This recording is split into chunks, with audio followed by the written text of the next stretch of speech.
You're listening to Blue Radio, bringing the vibe.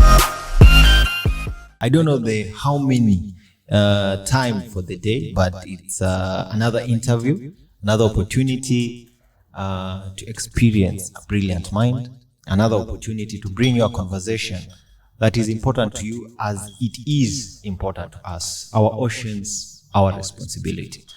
And today, I want to take you on a trip around the world, all the way to the United Nations, to the European Union, and more importantly, with a Director General.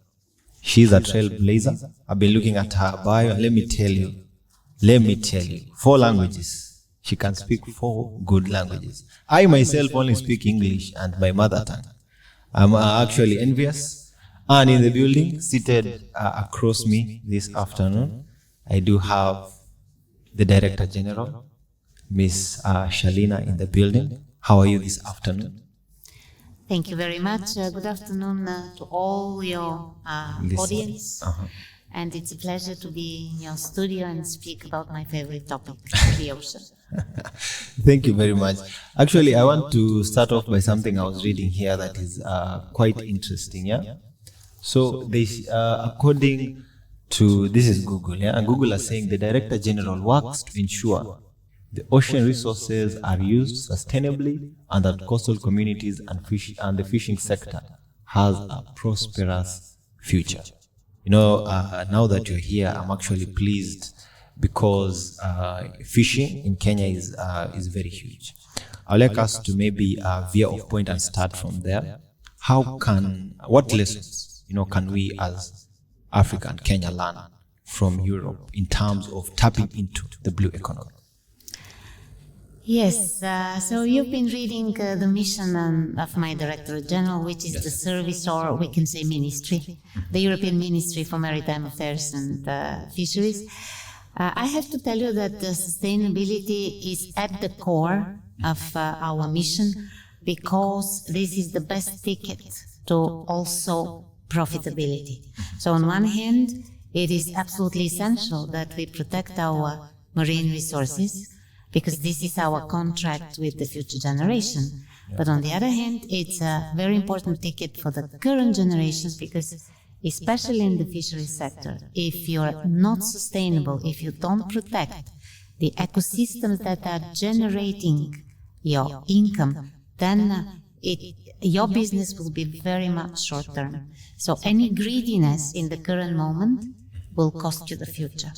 So from this perspective, our stakeholders, and I started with fisheries because this is one of the most established sectors in the blue economy. We have learned our lessons, and in the European Union we have a common fisheries policy that starts from 3 aspects of sustainability, and the first one, on which the 2 others depend, is environmental sustainability. How do we assess whether the stocks, the fishery stocks on which our fisheries depend, are in good health? So here come a very basic question on which one of our principles is based: scientific evidence. So we have to start from the scientific assessment of the stocks. It is important that we have independent scientific evidence of what the status of the stocks is, and then we have a concept which is called maximum sustainable yield, which means that in the medium to long term, we have to assess, on the basis of the scientific advice, how much we can fish next year in order to have the best yield or the best catch in the years to come, which takes into account the biomass of the fish and the capacity for fisheries. So this is in a nutshell where we start from, and this is the way we manage our stocks, fishery stocks, around the European continent. We have our own European waters. This is the so-called exclusive economic zone of all the member states taken together, and this is the biggest exclusive economic zone in the world, the one of the European Union. So we bear an enormous responsibility to manage it properly. So we start the cycle annually. So it's an annual cycle of setting fishing opportunities. We start the annual cycle with the scientific assessment, and then we decide together, all the member states, we are 27 member states, and the European Commission is appointed to actually implement common policies, to design, implement, and sanction. And we together establish the fishing opportunities that for a certain year will give the best profit and at the same time will keep the stocks at sustainable levels. All right. Thank you. We are here in Kwale, Diani. It's a very beautiful city in Kenya. We are here for Blue Invest. And I cannot take for granted the opportunity here, as so many people across Kenya and across Africa are here. Maybe some are your biggest fans. They want to see what, does the Director General have to say this year.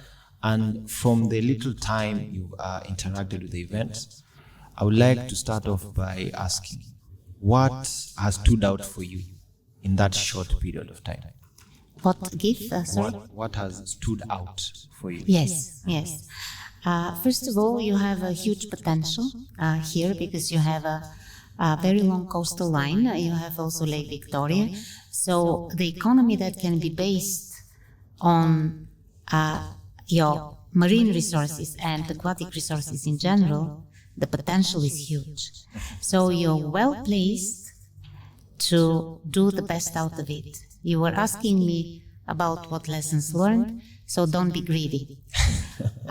Be sustainable, because this is directly linked to the profitability of the sector. So if you manage it with caution, and if your underlying principle is sustainability, you will manage it well and you will get the best out of it. When we talk about blue economy, fisheries is just one of the sectors of blue economy. Today, we've been listening a lot about aquaculture, and I have to tell you that globally, probably the aquatic protein that is supplied to the global population now starts to be more, the bigger share starts to be more from aquaculture. It's for the first time that the Food and Agriculture Organization of the United Nations announced that. It was 10 days ago when, together with the Deputy Executive Director of the FAO, we launched this report. So aquaculture is another very important sector, and you have enormous potential there. Whether we talk about Lake Victoria, whether we talk about mariculture, and it can be not just fish, it can be shellfish, it can be algae, because seaweed is also an enormous potential of getting the best out of the marine resources. So in a nutshell, for Kenya, what is absolutely obvious is that you have the potential and you have to develop it in a sustainable manner. We are here as European Union to help you to do that. The business ecosystem is not easy, because for a sector that is growing and is not establishing its full potential, there is a period in which you have to develop it. So you need to raise the awareness, including to the business community, the investment community, the financial community. And this is exactly what we are doing today and tomorrow. We are trying to match the two communities, the one of the entrepreneurs, the one of the bright ideas in the blue economy sector, and the one of established businessmen and investors, the banking sector, that are looking for opportunities where to invest their money. So this type of matching event, is the idea of the forum that we have today and tomorrow.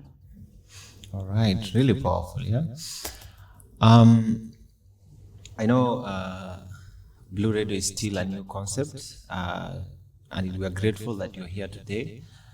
A lot of young people are not aware of the opportunities of the vast blue, not only in Kenya, but across the world. Being here today, you are seeing a lot of young faces, presenting coming around asking for interviews, for networks. How can they be brought, into that conversation that the future is the blue economy? And how does the European Union, try to bridge that gap? It is fascinating to see so many young, clever, well-presenting Africans are here today pitching for their projects. It is really motivating to see these young people. In the first place, if they're here, that means that they already know that this is a prospering sector. What we have to do is that this awareness is raised even higher, because in order to prosper an idea, it needs the ecosystem and the business environment that will nurture the business. So what is necessary is to have the political support, and I'm extremely happy that we had today the minister or the cabinet secretary that opened the event. We had the governor of Kuala County. So we had the political hierarchy that actually is responsible to ensure and enable these new business opportunities. So political empowerment is absolutely essential, and we ensured it with this high-level presence this morning. The other thing is really to attract the capital. And believe me, even though we have a lot of free capital in the world, they are very picky in where they're going to put their money. So that's why this morning I was very clear. If you listen to the specialists, the blue economy sector will raise in turnover by factor of 2 in the coming years. In the African continent, the blue sector actually generated for 1 year $300 billion. 300 billion per year. Wow. And it is expected that by 2030, this will be more than 400 billion. So this is 1/3 more. This growth rate is really incredible. It's really huge, yeah. When we talk about jobs, at the moment, the generation is of 50 million jobs in Africa. But it is expected to grow by 2030 to 57 at least million. So you see, this is not only profit generation, it is jobs and livelihood generation. These type of figures are the figures that will attract the businessmen to invest, because they, of course, honed the prospering, the sectors that are the sectors of the future. So the blue economy is a par excellence sector of the future. And I can give you a couple of examples. In Europe, last and the previous years, we had problems for our fishermen with regard to profitability for the first time for many decades, because of the increased prices of energy, of the diesel, of the fossil fuel on which they depended. So the only way to make this business resilient, you have to cut the reliance on this very volatile sector. So we have to become independent and decarbonize. And here the profit is double. On one hand, you are cutting CO2 emissions. On the other hand, you're making the sector resilient. Here comes the potential of offshore wind, for example. Renewable energy is coming from the sea space, let's put it this way. So we have offshore wind, and I have to tell you one figure only, and you will realize how Europe looks at the blue economy. Europe has put the objective to become carbon-free or carbon neutral as an economy by 2050. The only way this can happen is if we increase by 30 times, 30 times, the offshore wind capacity in our seas. So the potential to generate renewable energy at sea is enormous. Whether we are talking about offshore wind, offshore solar, which can be extremely profitable here, there enormous possibilities because the ocean energy is not just that, but we have tide, current, and wave energy. There are new technologies that are now getting in pace, and we have already technologies that are very well commercialized. So these are enormous opportunities to decarbonize the economy and make it more resilient. So this source of economic benefit is enormous, and I was extremely happy to hear that Kenya also has very brave plans to decarbonize its economy. So the ocean here, the Indian Ocean, can give its contribution to this effort. This is just one example for one source and sector of the blue economy. I've told you about the algae sector. Yeah. The algae sector, it can give numerous types of businesses. It can provide food, it can provide feed. Today we were listening about providing fertilizers, biostimulants and additives. It can provide a replacement for the plastic, so it creates bioplastic, so it can replace the plastics that is all over. Fortunately, here in Kenya, you have a good legislation that is replacing, and I saw, for example, in the hotel, it's basically glass bottles, excellent. So it can be also generating biofuels. So really, the limit is the sky. These are the so-called marine-based biotechnologies that have enormous future. They are innovation-born, and this type of skills and jobs are some of the best jobs, because the high-quality jobs where you have research, innovation and future-oriented economy, these are the best jobs. These are the jobs of the future. So you see, only with these few examples, I'm not talking about maritime transport. I'm not talking about placing digital cables on the seabed. I'm not talking about any other mineral resources we can extract from the ocean. This is enormous potential to be tapped. Wow, it's interesting to listen because you have all the facts. And it's quite interesting that all the figures, all the facts are straight, and they do clearly explain what is needed and how we can achieve that potential. As we conclude, I would like to maybe finalize with my final question. How does the European Union envision the future of the blue economy in Africa, and what role does the Blue Invest play in that vision? Yeah. We see Africa as the hub for blue economy, and it's not only to create profit and business opportunities, it is for genuine development and well-being. So we hope that we can help this process. We as European Union have a privileged partnership with Kenya, and I use the opportunity to say that on Monday, we had a very important agreement that entered into force. This is Economic Partnership Agreement. In this one, we have a nice chapter about blue economy and fisheries. So we hope to be able to support the efforts of Kenya in developing this potential.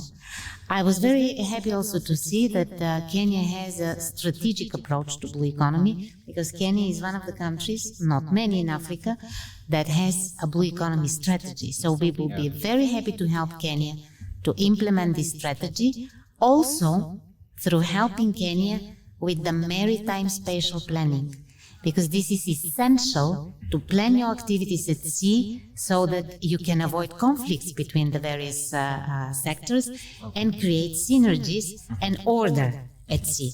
We are extremely happy to be able also to help Kenya in the fight against illegal and unregulated and unreported fisheries.